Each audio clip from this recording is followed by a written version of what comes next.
नमस्कार दोस्तों, स्वागत है आपका अपने YouTube channel Nitish Kumar 2K25 पर। अगर आप SSC channel Nitish Kumar 2K25 पर अगर आप एसएससी जीडी रेलवे पुलिस या किसी भी सरकारी परीक्षा की तैयारी कर रहे हैं तो ये वीडियो आपके लिए है, क्योंकि आज हम लाए हैं सामान्य ज्ञान के सबसे जबरदस्त टॉप 50 जीके जीएस क्वेश्चन जो बार बार एग्जाम में पूछे जाते हैं। सिर्फ आपसे एक रिक्वेस्ट है, इस वीडियो को आखिरी तक जरूर देखिए, क्योंकि हर सवाल के साथ मिलेगा सही जवाब। तो चलिए बिना टाइम गंवाए शुरू करते हैं।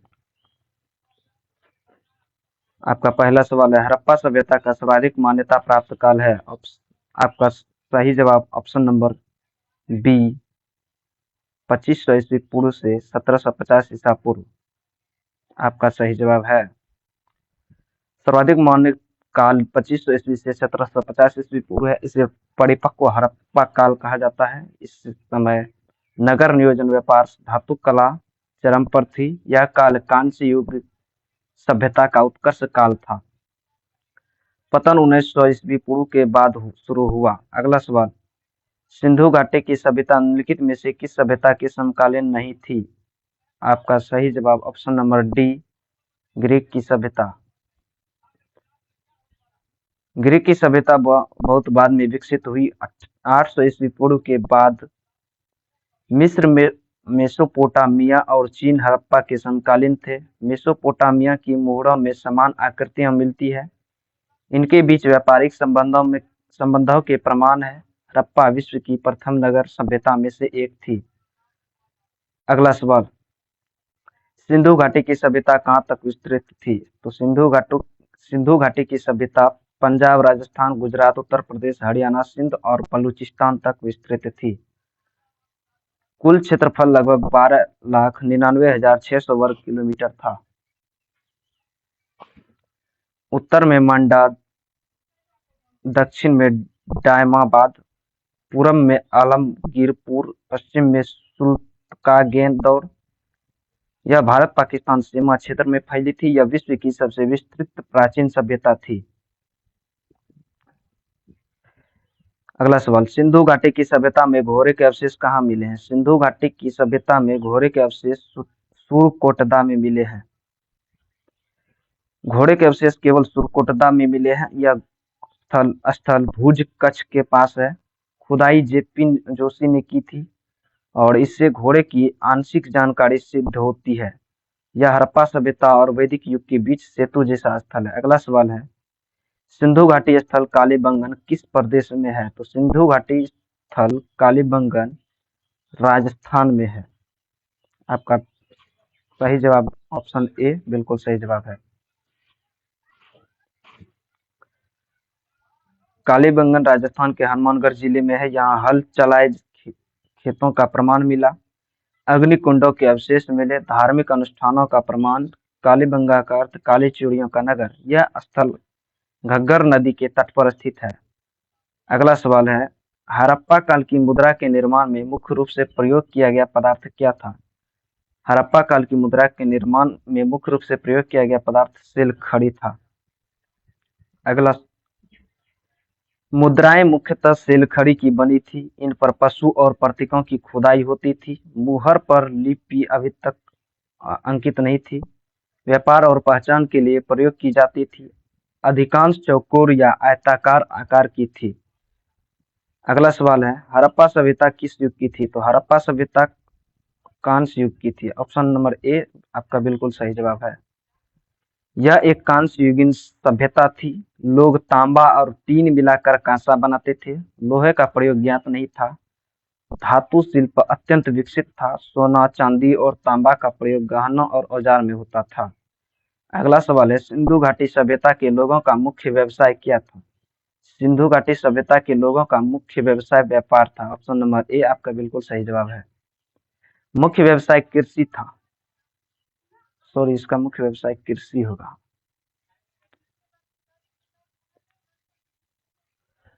मुख्य व्यवसाय कृषि था। मुख्य फसल गेहूं, जौ, तिल, कपास। लोथल और कालीबंगा से खेती के साक्ष्य मिले। बैलों से हल चलाने की परंपरा थी। सिंचाई के लिए नदी और नहर का उपयोग होता था। हड़प्पा सभ्यता के निवासी थे। हड़प्पा सभ्यता के निवासी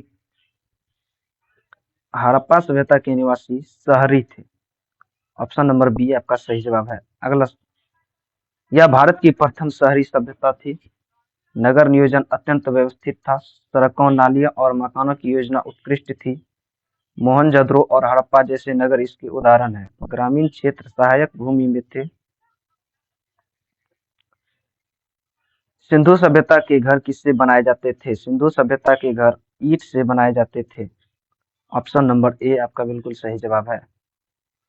घर ईंट घर पक्की ईंटों से बने होते थे। ईंट का अनुपात 1:2:4 था। 2 मंजिल मकान के प्रमाण है। हर घर में स्नानागार और कुआं था। नालियां ढकी हुई होती थी। जल निकासी उत्तम थी। हड़प्पावासी किस वस्तु के उत्पादन में सर्वप्रथम थे? हड़प्पावासी कपास के उत्पादन में सर्वप्रथम थे। ऑप्शन नंबर सी आपका बिल्कुल सही जवाब है। अगला सवाल, सॉरी, हड़प्पावासी विश्व में सबसे पहले कपास उत्पादक थे। यूनानियों ने भारत को सिंडोम कहा। कपास के वस्त्र बनाने का प्रमाण मिला है। कपास का प्रमाण मोहनजोदड़ो से मिला है। यह कृषि और उद्योग दोनों में उन्नत सभ्यता थी। अगला सवाल है, निम्नलिखित विद्वानों में से हड़प्पा सभ्यता का सर्वप्रथम खोजकर्ता कौन था? हड़प्पा सभ्यता का सर्वप्रथम खोजकर्ता दयाराम साहनी था। ऑप्शन नंबर डी आपका बिल्कुल सही जवाब है। हड़प्पा की खोज 1921 ईस्वी में दयाराम साहनी ने की। जोदड़ो की खोज 1922 में आर डी बनर्जी ने की। दोनों को की देखरेख सर जॉन मार्शल ने की। इन खोजों से भारत के इतिहास में नई दिशा मिली। हड़प्पा सभ्यता को सिंधु घाटी सभ्यता कहा गया। अगला सवाल है, सिंधु सभ्यता का पत्तन नगर कौन सा था? आपका सही जवाब option number B Lothal. Lothal आपका बिल्कुल सही जवाब है। लोथल गुजरात के अहमदाबाद जिले के पास स्थित है। यह यहाँ से डॉकयार्ड मिला है। यह समुद्री व्यापार का प्रमुख केंद्र था। यहाँ से मेसोपोटामिया तक व्यापार होता था। यहाँ माप तौल के पैमाने भी मिले। अगला सवाल है, पैमाने की खोज ने यह सिद्ध किया कि सिंधु घाटी के लोग माप तौल से परिचित थे। तो यह खोज कहाँ पर हुई? आपका लोथल में। लोथल में यह इस पैमाने की खोज किया गया। आपका ऑप्शन नंबर डी बिल्कुल सही जवाब। लोथल से पत्थर और धातु के पैमाने मिले। यह उनके गणितीय ज्ञान का प्रमाण है। व्यापार में सटीक मापतौल की प्रणाली थी। ईंट के मानक आकार भी समान थे। हड़प्पावासी अनुशासित और व्यवस्थित समाज थे। अगला सवाल, हड़प्पा कालीन समाज किन वर्ग में विभक्त था? हड़प्पा कालीन समाज विद्वान, योद्धा, व्यापारी और श्रमिक वर्गों में विभक्त था। ऑप्शन नंबर बी आपका बिल्कुल सही जवाब है। समाज व्यवसाय के आधार पर विभाजित था। शिल्पकार, व्यापारी, किसान आदि। वर्ण व्यवस्था जैसी व्यवस्था नहीं थी। पुरोहितों का वर्ग प्रभावशाली था, परंतु राजा का प्रमाण नहीं था। स्त्रियों का सम्मान था। मातृ देवी की पूजा की जाती थी। समाज समतामूलक और शहरी स्वरूप का था। अगला सवाल है, सिंधु सभ्यता का सर्वाधिक उपयुक्त नाम क्या है? सिंधु सभ्यता का सर्वाधिक उपयुक्त नाम हड़प्पा सभ्यता है। ऑप्शन नंबर ए आपका बिल्कुल सही जवाब है।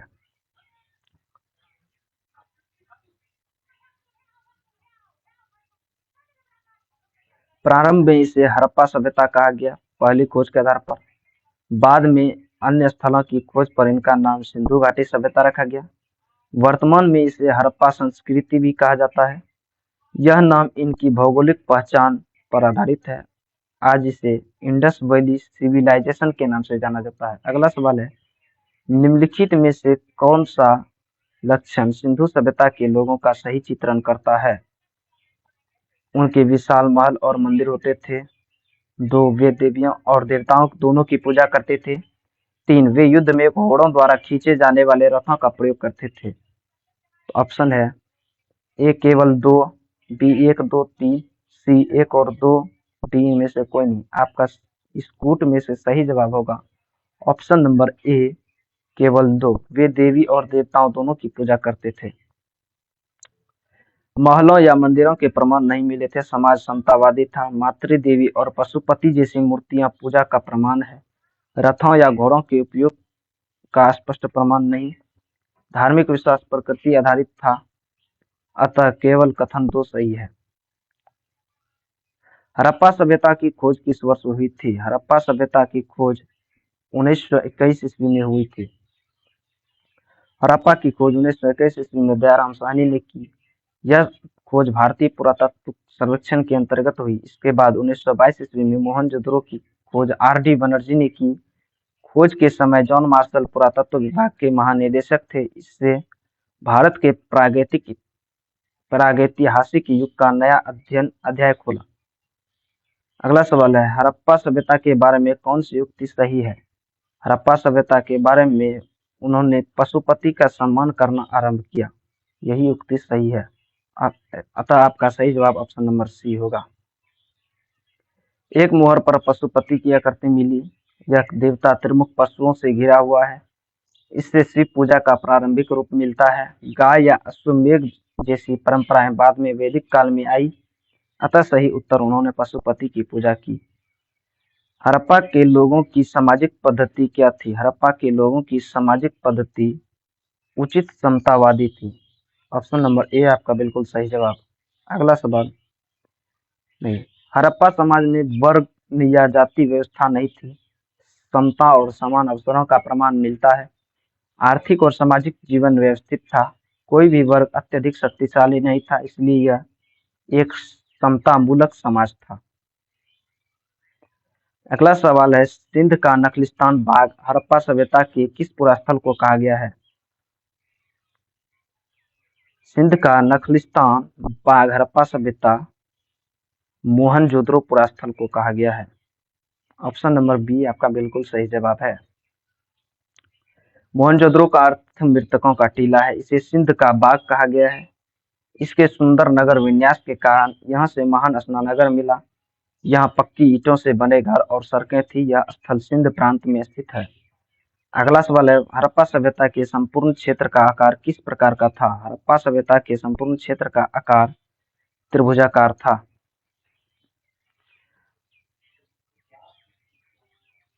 सभ्यता का क्षेत्र त्रिभुजाकार था। उत्तर से दक्षिण और पश्चिम से पूर्व की ओर फैलाव था। उत्तर में मांडा, दक्षिण में दायमाबाद, पश्चिम में सुतकागेनदोर। यह त्रिभुज भारत का पाक सीमा क्षेत्र में स्थित है। यह फैलाव सभ्यता की व्यापकता दर्शाता है। अगला सवाल है, हड़प्पा-कालीन नगरों में घरों के विन्यास के लिए कौन सी पद्धति अपनाई थी? हड़प्पा-कालीन नगरों में घरों के विन्यास के लिए ग्रिड पद्धति अपनाई थी।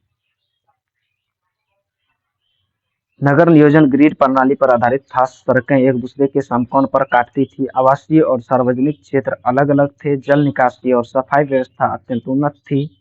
यह विश्व की सर्वश्रेष्ठ शहरी योजना का उदाहरण है।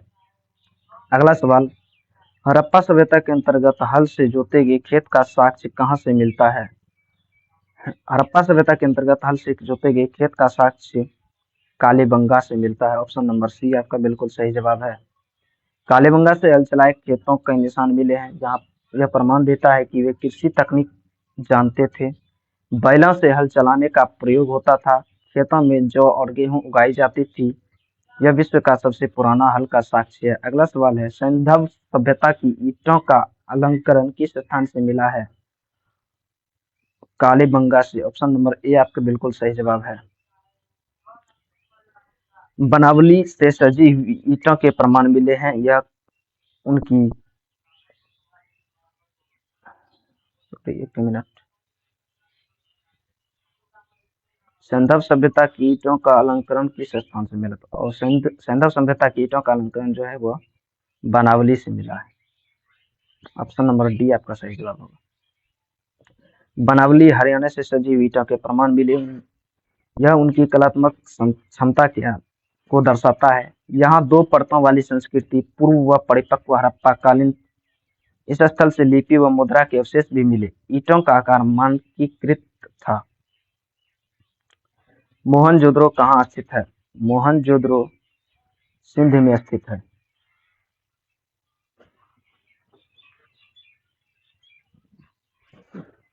मोहनजोदड़ो पाकिस्तान के सिंध प्रांत में है। इसका अर्थ है मृतकों का टीला। यहाँ महान स्नानागार और अन्नागार मिले। नगर में जल निकासी और योजना अत्यंत श्रेष्ठ थी। इसे सभ्यता का सबसे सुंदर नगर कहा गया। अगला सवाल, सिंधु सभ्यता में बृहत स्नानागार पाया गया। सिंधु सभ्यता में बृहत स्नानागार पाया गया है मोहनजोदड़ो में। महान स्नानागार मोहनजोदड़ो में मिला है। इसकी लंबाई 12 मीटर और चौड़ाई 7 मीटर थी। यह सार्वजनिक स्नान या धार्मिक अनुष्ठान हेतु प्रयोग होता था।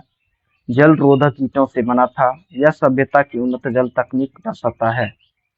अगला सवाल है, सिंधु सभ्यता की मुद्रा में किस देवता के संतुलित चित्रांकन मिलता है। सिंधु सभ्यता की मुद्रा में आद्य शिव का मूल्यांकन, आद्य शिव के संतुलित चित्रांकन मिलता है।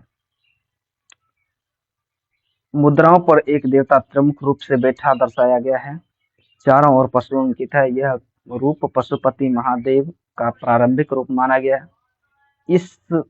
इससे शिव पूजा का प्रारंभिक साक्ष्य मिलता है। यह धार्मिक विश्वासों की प्राचीनता को दर्शाता है। अगला सवाल है, निम्न में से कौन सा हड़प्पाकालीन स्थल गुजरात में था। हड़प्पाकालीन स्थल गुजरात में लोथल था। ऑप्शन नंबर डी आपका बिल्कुल सही जवाब है। लोथल गुजरात में स्थित है। यह समुद्री व्यापार का प्रमुख केंद्र था। यहाँ डॉक यार्ड और गोदाम मिले हैं। माप तौल के उपकरण और आभूषण भी मिले। यह सभ्यता का व्यापारिक नगर कहलाता है। अगला सवाल है, मोहनजोदड़ो का स्थानीय नाम क्या है। मोहनजोदड़ो का स्थानीय नाम है मृतकों का टीला। ऑप्शन नंबर डी आपका बिल्कुल सही जवाब है। मोहनजोदड़ो सिंधी भाषा का शब्द है, अर्थ मृतकों का टीला। यह नाम यहाँ मिले अनेक कंकालों के कारण पड़ा। यह स्थल 1922 में खोजा गया। यहाँ से महान स्नानागार अन्नागार मूर्तियां मिली। इससे सभ्यता का सर्वश्रेष्ठ नियोजित नगर कहा जाता है। अगला सवाल है, हड़प्पा सभ्यता का प्रचलित नाम है। हड़प्पा सभ्यता का प्रचलित नाम है सिंधु घाटी की सभ्यता। ऑप्शन नंबर सी आपका बिल्कुल सही जवाब है। इनका प्राचीनतम नाम सिंधु घाटी सभ्यता है, क्योंकि अधिकांश स्थल सिंधु नदी तंत्र में है। बाद में इसे हड़प्पा संस्कृति भी कहा गया। यह नाम इसकी भौगोलिक स्थिति पर आधारित है। यह विश्व की सबसे प्राचीन शहरी सभ्यताओं में से एक है। अगला सवाल, सैंधव स्थलों के उत्खनन से प्राप्त हुई मोहरों पर किस पशु का सर्वाधिक उत्कीर्ण हुआ है। आपका सही जवाब होगा ऑप्शन नंबर सी, बैल। बैल का उत्कीर्ण हुआ। एक सिंग वाले बैल की आकृति सबसे अधिक मिली। यह मोहरों का प्रमुख प्रतीक था। संभवतः यह शक्ति या धर्म का प्रतीक था। अन्य पशुओं में हाथी, बाघ, गेंडा आदि मिले। घोड़े का चित्रण नहीं मिलता है। अगला सवाल है, सिंधु घाटी सभ्यता जानी जाती है। ऑप्शन आपका सही जवाब ऑप्शन नंबर ए, अपने नगर नियोजन के लिए। ऑप्शन नंबर ए आपका बिल्कुल सही जवाब है। यह विश्व की पहली नियोजित नगर सभ्यता थी। सड़कें, नालियां, घर व्यवस्थित रूप में बने थे। जल निकासी और स्वच्छता पर विशेष ध्यान था। नगर में सार्वजनिक इमारतें, स्नानागार, अन्नागार आदि था। अर्बन प्लानिंग इसका सबसे बड़ा योगदान है। अगला सवाल है, सिंधु सभ्यता का कौन सा स्थान भारत में स्थित है। सिंधु सभ्यता का लोथल स्थल आपके सिंधु सभ्यता भारत में स्थित, लोथल भारत में स्थित है। लोथल भारत के गुजरात राज्य में है। यहाँ हड़प्पा सभ्यता की भारतीय हिस्सा दर्शाता है। यहाँ समुद्री व्यापार के प्रमाण है। लोथल का अर्थ है मृतकों का टीला। यह भारतीय सीमा में सबसे प्रमुख स्थल है। अगला सवाल, भारत में खोजा गया सबसे पहला पुराना शहर था। भारत में खोजा गया सबसे पहला पुराना शहर हड़प्पा था। ऑप्शन नंबर ए आपका बिल्कुल सही जवाब। हड़प्पा पाकिस्तान भारत द्वारा खोजा गया पहला प्राचीन नगर था। इसे 1921 में दयाराम साहनी ने खोजा। इससे भारत के इतिहास की प्राचीनता सिद्ध हुई। यह रावी नदी के तट पर स्थित है। यहीं से सभ्यता का नाम पड़ा। अगला सवाल है, भारत में चांदी की उपलब्धता के प्राचीनतम साक्ष्य मिलते हैं। भारत में चांदी की उपलब्धता के प्राचीनतम साक्ष्य हड़प्पा संस्कृति में मिलते हैं।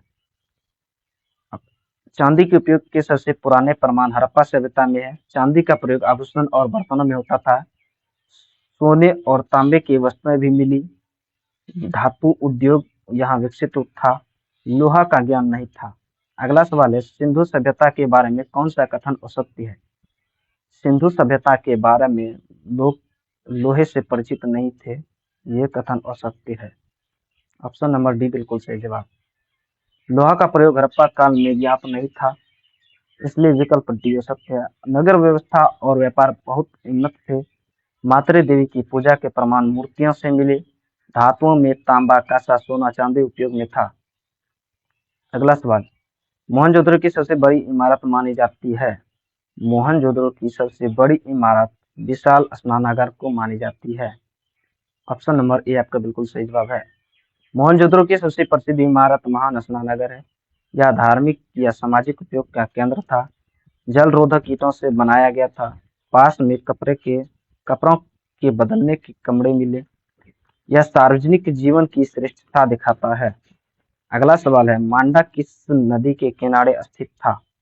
मांडा चेनाब नदी के किनारे स्थित था। ऑप्शन नंबर ए बिल्कुल सही जवाब है। मांडा जम्मू कश्मीर चेनाब नदी के तट पर है। यह सभ्यता का उत्तरीतम स्थल है। इसका खोजकर्ता जगपाल सिंह था। यह व्यापार मार्ग पर स्थित था। यहाँ से हड़प्पा के प्रभाव के प्रमाण मिले। अगला सवाल है, हड़प्पा कालीन स्थल रोपर या पंजाब किस नदी के किनारे स्थित था। तो सतलज नदी के किनारे स्थित था। ऑप्शन नंबर बी बिल्कुल सही जवाब। रोपर पंजाब राज्य के सतलज नदी के किनारे स्थित है। यह भारत के प्रारंभिक हड़प्पा स्थलों में से एक है। यहाँ से तांबे के औजार, मनके और कंबड़े मिली। हड़प्पा संस्कृति और उत्तर वैदिक संस्कृति के बीच संक्रमण स्थल है। यहाँ से मनुष्य और कुत्ते की संयुक्त समाधि मिली। अगला सवाल, सिंधु सभ्यता में कपास का सबसे पुराना प्रमाण कहाँ से मिला है। तो सिंधु सभ्यता में कपास का सबसे पुराना प्रमाण मोहनजोदड़ो में मिला है।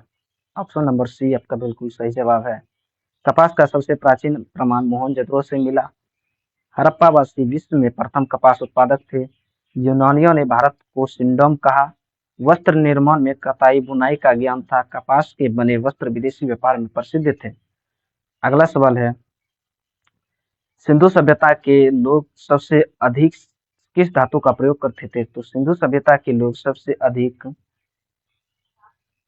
अधिक जो है कांसा धातु का प्रयोग करते थे। ऑप्शन नंबर बी बिल्कुल सही जवाब है। सिंधु सभ्यता में यह सभ्यता कांस्य युगीन थी। तांबा और टीन मिलाकर कांसा बनाया जाता था। लोहे का प्रयोग नहीं होता था। सोना और चांदी भी सजावटी वस्तुओं में प्रयुक्त होते थे। धातु शिल्प में कुशलता अद्भुत थी। मूर्तियां और औजार अत्यंत सुंदर था। अगला सवाल है, निम्नलिखित में से कौन सा स्थल भारत के गुजरात में स्थित नहीं है। भारत के गुजरात में स्थित नहीं है कालीबंगा। ऑप्शन नंबर सी आपका बिल्कुल सही जवाब है। कालीबंगा कालीबंगा राजस्थान राज्य में है, न कि गुजरात में। लोथल, सुरकोटदा, रंगपुर तीनों गुजरात में स्थित है। कालीबंगा घग्गर नदी के तट पर है। यह स्थल हल चलाए खेतों के प्रमाण के लिए प्रसिद्ध है। यहाँ धार्मिक अग्निकुंड भी पाए गए हैं। अगला सवाल है, सिंधु सभ्यता के लोग किस धातु से अपरिचित थे। सिंधु सभ्यता के लोग लोहा से अपरिचित थे। ऑप्शन नंबर डी बिल्कुल सही जवाब है। सिंधु सभ्यता के लोग लोहे से अपरिचित थे। उस समय लोह युग का आरंभ नहीं हुआ था। वे तांबा, टीन, सोना और चांदी का प्रयोग करते थे। लोहा भारत में लगभग 1000 ईसा पूर्व में प्रचलित हुआ। इसलिए यह सभ्यता कांस्य युगीन सभ्यता कही जाती है। अगला सवाल है, निम्नलिखित में से कौन सी वस्तु सिंधु घाटी सभ्यता में नहीं पाई गई। आप लोहे के औजार या सिंधु घाटी सभ्यता में नहीं पाई गई। ऑप्शन नंबर बी बिल्कुल सही जवाब। सिंधु सभ्यता में लोहे के औजार नहीं मिले हैं। मिट्टी, तांबा और कांसे के औजार का प्रयोग होता था। सोने चांदी के आभूषण मिले। मिट्टी के बर्तन पर चित्रकारी की जाती थी। लोहा हड़प्पा के बाद के युग में आया। अगला सवाल, किस स्थान से नृत्य करती हुई कन्या की मूर्ति प्राप्त हुई है। मोहन नृत्य करती हुई कन्या की मूर्ति मोहनजोदड़ो से प्राप्त हुई है। ऑप्शन नंबर सी आपका बिल्कुल सही जवाब है। यह प्रसिद्ध मूर्ति मोहनजोदड़ो से मिली। यह कांस्य से बनी हुई है। Bronze dancing girl. इसकी मुद्रा आधुनिक नृत्य जैसी है। दाहिना हाथ कमर पर। यह कला और सौंदर्य बोध का श्रेष्ठ उदाहरण है। यह आज भारतीय संग्रहालय में सुरक्षित है, नई दिल्ली में। अगला सवाल है, हड़प्पा सभ्यता की लिपि किस दिशा में लिखी जाती थी। हड़प्पा सभ्यता की लिपि दाएं से बाएं लिखी जाती थी। ऑप्शन नंबर बी बिल्कुल सही जवाब है। लिपि दाएं से बाएं लिखी जाती थी। कुछ अभिलेखों में द्विदिश लेखन भी मिला। यह लिपि आज तक अपठित है। इसमें लगभग 400 प्रतीक चिन्ह है। लिपि चित्र लिपि मानी जाती है। अगला सवाल, सिंधु सभ्यता के पतन का एक मुख्य कारण क्या माना जाता है? सिंधु सभ्यता के पतन का एक मुख्य कारण विदेशी आक्रमण, जलवायु परिवर्तन, नदी मार्गों का परिवर्तन, ये सभी माना जाता है। ऑप्शन नंबर डी आपका बिल्कुल सही जवाब है। इसका पतन किसी एक कारण से नहीं बल्कि अनेक कारण से हुआ। इन प्रमुख कारण है नदी मार्गों का परिवर्तन और बाढ़, आर्यों के आगमन से भी कुछ स्थलों का विनाश हुआ, जलवायु परिवर्तन से कृषि प्रभावित हुई, अंततः नगर जीवन का विघटन हुआ और लोग ग्रामीण क्षेत्रों में बस गए। अगला सवाल, सिंधु सभ्यता के लोग किस लिपि का प्रयोग करते थे? सिंधु सभ्यता के लोग चित्र लिपि का प्रयोग करते थे। ऑप्शन नंबर सी बिल्कुल सही जवाब है। सिंधु सभ्य सिंधु चित्रलिपि थी। इसमें चिन्हों और प्रतीकों का उपयोग किया गया था। लगभग 400 से अधिक चिन्ह मिले। यह अभी तक पढ़ी नहीं जा सकी है। इसका प्रयोग मुख्यतः मोहरों पर मिलता है। अगला सवाल, हड़प्पा सभ्यता की अर्थव्यवस्था का आधार क्या था? हड़प्पा सभ्यता की अर्थव्यवस्था का आधार था कृषि। ऑप्शन नंबर डी बिल्कुल सही जवाब है। हड़प्पा सभ्यता की अर्थव्यवस्था का मूल आधार कृषि था। इसका मुख्य फसल गेहूं, जौ, तिल, कपास, पशुपालन सहायक कार्य था। बैल, भैंस, बकरी आदि व्यापार घरेलू और विदेशी दोनों स्तरों पर होता था। कृषि, व्यापार और शिल्प पर आधारित संतुलन अर्थव्यवस्था थी। आज का क्लास यहीं तक, मिलते हैं अगले क्लास के साथ। तब तक के लिए जय हिंद, जय भारत। अगर ये वीडियो अच्छी लगी हो तो आप लोग हमारे इस चैनल को सब्सक्राइब जरूर करें। जय हिंद, जय भारत।